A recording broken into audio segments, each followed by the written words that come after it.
Yeah, it's certainly been a treat. Kenny McPeek and his team have been so generous with their time and the accessibility of their stars. And Mystic Dan, the Kentucky Derby winner, is officially retired, but makes one last appearance right now in the paddock here at Churchill Downs. And I think what's most remarkable is not just the opportunity for us to get to see him one last time before he goes off to stud show, but to see, I believe these are just fans that Kenny is allowing to come into the paddock and get their picture taken with him. That's what's been, not only with Mystic Dan, but Torpedo Anna, who won the Kentucky Oaks that same year.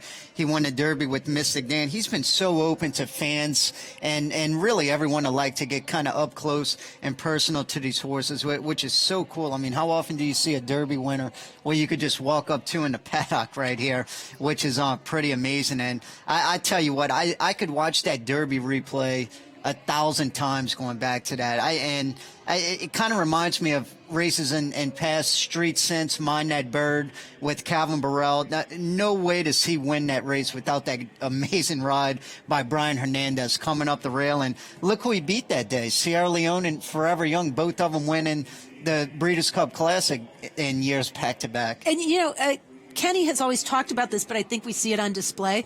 He's always said what an intelligent horse he was. And you can see that for a stud and for a racehorse who's in peak condition, he's really very gentle and very kind for all these people to come in and stand beside him.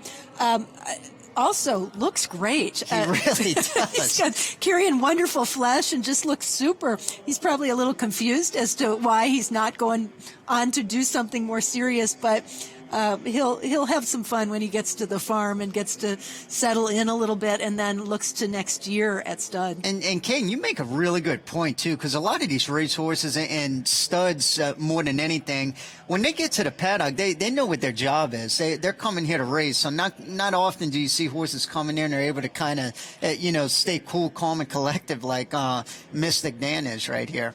I think the fact that he was able to come back and be successful and win is a note that we don't mention enough, because it's so seldom that we have these opportunities with Triple Crown horses, and in particular Derby winners.